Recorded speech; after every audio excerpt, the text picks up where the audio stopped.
When you think about famous love stories in contemporary media today, you probably think about something along the lines of Pride and Prejudice. You're ugly. I hate your family. Marry me. Or maybe you think about Disney. And at last I see the light. These are just a few examples of famous love stories that we know and love. Surprisingly though, a number of people would say that the love story featured in Jane Eyre would be considered a pure and wholesome romance. That's very funny. Let's look at the definitions of pure and wholesome. Pure, innocent, without guilt, unsullied. Wholesome, conducive to mental or moral well-being, intended or tending to do good. These sound pretty nice, right? Probably not the best adjectives used to describe the love story between our heroine Jane Eyre and her male counterpart, Edward Rochester. Now, before y'all go off on a tangent, I agree, they do love each other. To some degree, they do truly love each other. But it's not a healthy relationship. For those who have not read Jane Eyre, let me give you a little background. Jane Eyre was written by the remarkable Charlotte Brontë in 1847. It's a story about a young, intelligent, and reserved girl named Jane who travels to Thornfield Hall to be the governess to a little girl named Adele. While living at Thornfield, Jane falls in love with Mr. Rochester, the temperamental and very intense owner of Thornfield, and is the guardian of Adele. She also deals with some strange happenstances in the house. Beds catching on fire, strange laughing at night, people getting attacked, all coming from something that's inside the house. In the meantime, Jane and Rochester get engaged, and on the day of their wedding, Jane finds out Rochester's big secret. Spoiler alert, the strange things that were happening inside the house weren't caused from anything supernatural. It turns out Rochester has a wife named Bertha Mason, whom he has kept locked in an attic for over a decade. According to Rochester, when he was a young man, his father and his older brother tricked him into marrying Bertha for her money, only for Rochester to find out that Bertha is, what we would say today, clinically insane. This guy Rochester locks his wife in an attic for over 10 years, never letting her have any contact with the outside world, and only letting her have one nurse to take care of her while he gallivants around the world trying to forget about her. He then meets Jane and falls in love with her, but rather than just confessing his feelings like a healthy, normal person, he decides to play with her feelings in order to get her to confess her love first. All while he's having these random temper tantrums and little baby fits. After Jane finds out about Bertha, Rochester tries to convince Jane to live with him as his mistress while he's still legally married to Bertha. During this time period, divorce wasn't a thing yet, and it was a massive scandal for an unmarried girl to live with a married man. So basically, Rochester is asking Jane to completely ruin her life and her reputation so that way they can be together. Rochester's treatment of Bertha and Jane makes me believe that this man is not of sound mind. In fact, he's not. And Jane, when she meets Rochester, is just an 18-year-old girl who has had no exposure to the outside world. Rochester is the first eligible man that she has met since she got out of school. And Jane is a very moral character who holds tight to her religious values. And Rochester is known to be a philanderer and a wanderer, and there is reason to believe that Adele is his illegitimate child. Not exactly the perfect couple. Now, I don't mean to sound so critical about this book. It is actually a phenomenal story. It is one of the classics that was considered ahead of its time because of the way that Brontë addresses things like sexuality, feminism, religion, and social class. These things just weren't talked about in novels at the time, and they especially weren't addressed by a woman. Jane, the character, is a very individualistic person in a world where everything is required to fit in a particular bubble. Jane offers one of the most impassioned feminist speeches in all of literature. Do you think, because I am poor, obscure, plain, and little, I am soulless and heartless? You think wrong. I have as much soul as you, and full as much heart. It is my spirit that addresses your spirit, just as if both had passed through the grave and we stood at God's feet, equal, as we are. Now, assuming that this novel takes place in the year that it was written, 1847, this is a penniless, lower-class girl who is talking back to a wealthy man of power and influence. That is a huge deal for 1847. Despite her very humble background, Jane never stoops low in order to make someone else happy. She knows her own mind and doesn't lower her standards for anything. Quote, "I am no bird and no net ensnares me. I am a free human being with an independent will." When she finds out about Rochester's wife, and he insists that she stay and be his mistress, she says, "Nah, mate," and she gets the heck out of Dodge. Jane runs away into the wilderness to get away from Rochester, despite the fact that she still loves him.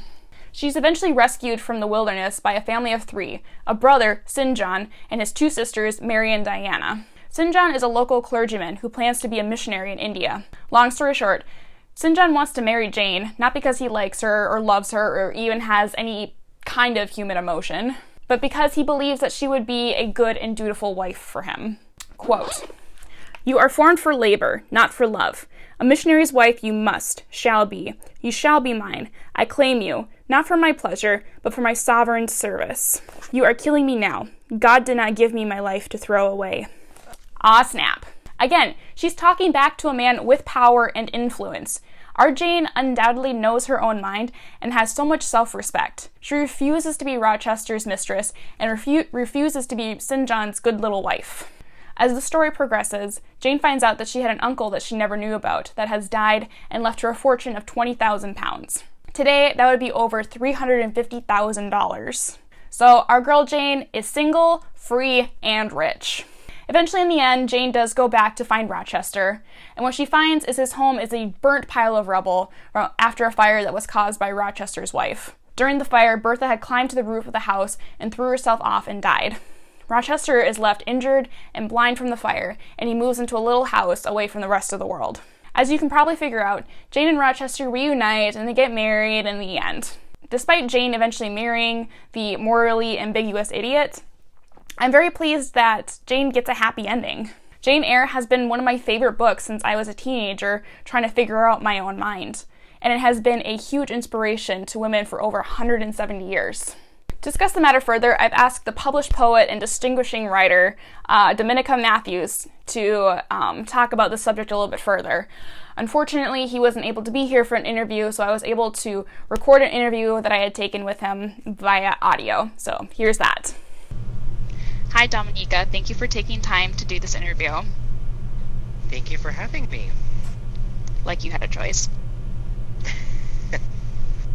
In your recent book of poetry, Boy Venus, you talk a little about the difficulty of relationships. Very, very true. Yes. Many Jane Eyre fans have claimed that the relationship between Jane and Mr. Rochester as a pure, wholesome romance. What would you say in response to this? I think that's laughable. I don't know how you would view a manipulated, toxic relationship as wholesome. I think they have a passionate relationship, but that doesn't equate to a good or wholesome one. Do you think what Jane and Rochester have is considered true love?